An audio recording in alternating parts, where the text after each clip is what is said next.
kami dari kelompok 13 akan mempresentasikan hasil proyek kami. Namun sebelum itu, perkenalkan, nama saya Aprilius Tio Budi Jujah dan teman saya. Perkenalkan, nama saya Ariel Sompi. Baik, pada kesempatan kali ini kami akan mempresentasikan hasil proyek kami yang berupa sebuah permainan kartu yang telah kami kembangkan berdasarkan faktor-faktor yang telah kami temukan dalam kehidupan sehari-hari. Nah, permainan kartu yang telah kami kembangkan ini kami beri nama dengan game Kalkart. Kedatangan COVID-19 mengubah kehidupan masyarakat di skala aspek kehidupan, tanpa terkecuali sektor pendidikan. Pada masa ini, tentunya mengubah metode pengajaran yang dijalankan di setiap satuan pendidikan, tanpa terkecuali yaitu satuan pendidikan terkecil, yaitu satuan pendidikan SD atau biasa disingkat dengan sekolah dasar. Sehingga mereka menerapkan sistem pengajaran secara online atau daring, yang dimana nantinya para siswa diharuskan menggunakan teknologi dalam kegiatan belajarnya. Dengan adanya perubahan ini, pastinya berdampak pada kepribadian siswa-siswi SD, di mana mereka akan selalu bergantung pada teknologi karena dalam aktivitas sekolah mereka tidak diawasi oleh para guru, sehingga mereka dengan mudah menggunakan teknologi di setiap tugas yang diberikan oleh para guru. Seperti contohnya ketika para guru memberikan tugas matematika yang menyangkut dengan perhitungan matematika, tentunya para siswa-siswi akan menggunakan alat bantu perhitungan seperti kalkulator, karena mereka berpikir ketika mereka menggunakan kalkulator untuk menyelesaikan soal-soal perhitungan seperti itu akan merasa sangat mudah. Namun tanpa mereka sadari, ketika mereka menggunakan alat bantu perhitungan seperti kalkulator tadi, itu menyebabkan ketergantungan mereka pada teknologi yang nantinya dapat menyebabkan kemampuan berhitung mereka menurun. Nah, karena melihat dari dampak ini, kami membuat sebuah game, yaitu game Kalkart, yang nantinya bertujuan dapat membangun kembali minat belajar berhitung siswa-siswi melalui sebuah game yang tidak akan membuat siswa-siswi merasa bosan. Tujuan game ini juga kami buat untuk menambah interaksi siswa-siswi dengan orang lain, karena game ini hanya bisa dimainkan oleh 2 orang atau lebih. Nah, jadi game ini sangat cocok untuk menambah interaksi para siswa-siswi. Karena seperti yang kita ketahui, selama ini para siswa-siswi selalu ada di rumah dan menjaga jarak untuk menjaga kesehatan mereka dari COVID-19. Nah, adapun solusi lain untuk membantu para siswa-siswi dalam membangun kembali kemampuan berhitung mereka, seperti bimbel online dan bimbel offline. Namun tentunya solusi ini masih banyak menumbuhkan rasa bosan dalam diri para siswa-siswi, dan solusi ini juga membutuhkan sebuah biaya yang besar. Solusi yang lain juga seperti permainan online yang ada di permainan online yang ada di Play Store maupun Google.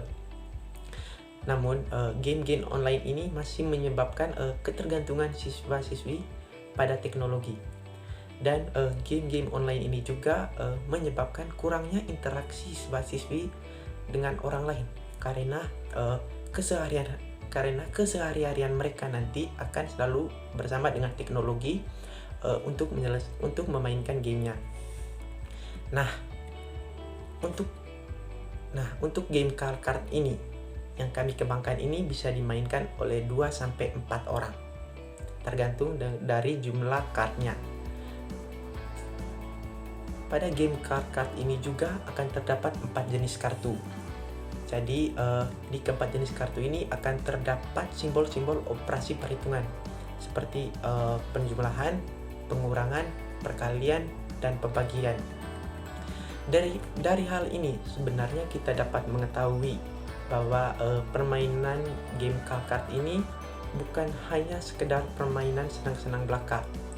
Namun, tanpa kita sadari bahwa permainan ini dapat mengasah kemampuan berhitung kita. Karena untuk mendapatkan kemenangan dari lawan, kita harus cerdas dalam menempatkan kartu yang memuat operasi perhitungan matematika tadi, seperti operasi penjumlahan, pengurangan, perkalian, dan pembagian tadi. Tapi untuk menerangkan lebih lanjut mengenai permainan Kalkart ini kepada saudara Ariel untuk menjelaskan aturan permainan dan cara bermain dari game Kalkart. Sekarang saya akan menjelaskan detail dari permainan kami, Kalkart.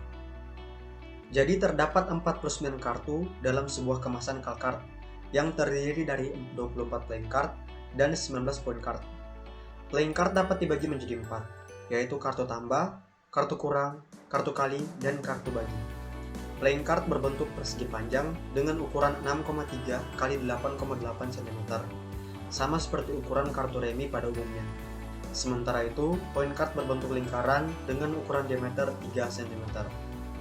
Kartu ini terbuat dari plastik PVC, yang membuat kartu ini bersifat anti air dan tidak mudah sobek, sehingga kartu ini dapat digunakan dalam waktu yang sangat lama. Selanjutnya saya akan memberikan simulasi permainan kartu ini. Pertama, kita akan mengocok kartu terlebih dahulu. Hal ini dilakukan untuk mencegah pemain memprediksi kartu. Setelah itu, kita akan membagikan masing-masing 6 kartu ke kedua pemain dalam keadaan tertutup. Kemudian kita akan meletakkan sisa kartu di antara kedua pemain. Kita juga akan meletakkan point card di antara kedua pemain. Kemudian permainan dimulai oleh pemain pertama yang akan meletakkan kartunya. Di sini kita melihat bahwa pemain pertama meletakkan kartu tambah 2. Jadi awalnya poin permainan adalah 1. Setelah diletakkan kartu tambah 2, poin permainan berubah menjadi 3. Kemudian giliran berganti ke pemain kedua. Pemain kedua meletakkan kartu kali 2. Jadi poin 3 berubah menjadi 6 karena kartu kali 2. Kemudian giliran berganti lagi ke pemain pertama. Tetapi di sini kita melihat bahwa pemain pertama tidak memainkan kartu, melainkan dia mengambil kartu dari deck yang ada di arena. Hal ini akan terus berlanjut hingga game point dicapai atau sampai salah satu pemain melanggar permainan. Kemudian bagaimana aturan dari permainan ini? Jadi permainan ini memiliki 8 aturan utama. Yang pertama yaitu aturan pertama, start point, game point, first player, dan second player ditentukan oleh pemain sebelum permainan dimulai. Start point dan game point ini bebas, bisa berapa saja. Start pointnya bisa 1 dan game pointnya bisa 50, ataupun sebaliknya. Start point bisa 50 dan game pointnya bisa 1. Untuk first player dan second player itu bisa ditentukan oleh metode apapun. Bisa oleh metode sweep ataupun bisa dengan melempar koin. Aturan yang kedua, pemain hanya dapat memegang maksimal 6 kartu di tangan, baik pada saat permainan dimulai ataupun ketika saat permainan berlangsung. Aturan yang ketiga, pemain hanya dapat memainkan atau mengambil 1 kartu dari deck pada gilirannya, tidak boleh lebih.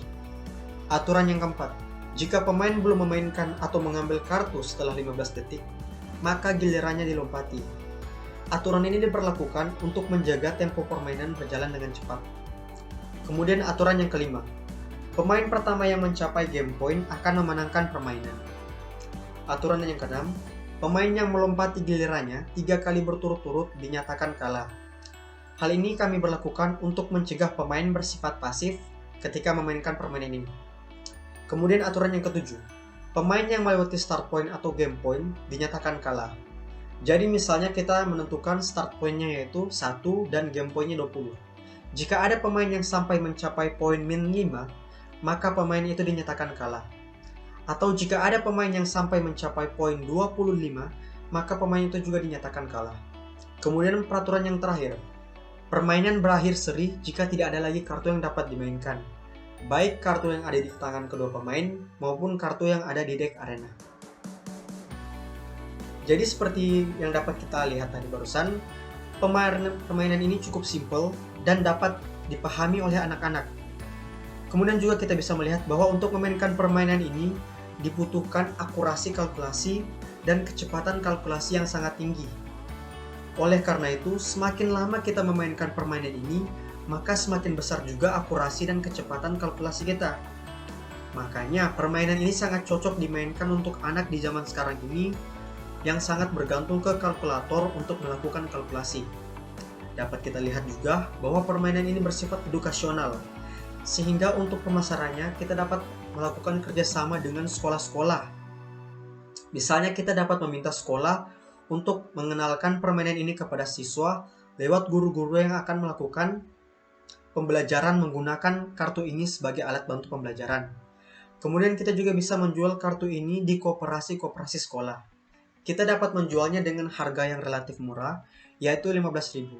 Sangat terjangkau bagi anak-anak SD dengan uang jajan mereka. Tidak hanya itu juga, permainan ini masih dapat ditingkatkan lagi, masih bisa dikembangkan menjadi lebih menarik lagi. Semisalnya, kita bisa meningkatkan jumlah playing card dari 24 menjadi 48 playing card. Hal ini dapat membuat kita meningkatkan jumlah pemain dari yang awalnya berjumlah 2 pemain, sekarang berubah menjadi 4 pemain. Tidak hanya itu juga, kita juga bisa meningkatkan kesulitan permainan ini dengan memperkenalkan bilangan-bilangan yang lebih kompleks lagi, misalnya bilangan pecahan, bilangan akar, atau bilangan kuadrat. Oleh karena itu, Bapak Ibu sekalian, kita sudah melihat potensi yang dimiliki oleh Kalkart ini.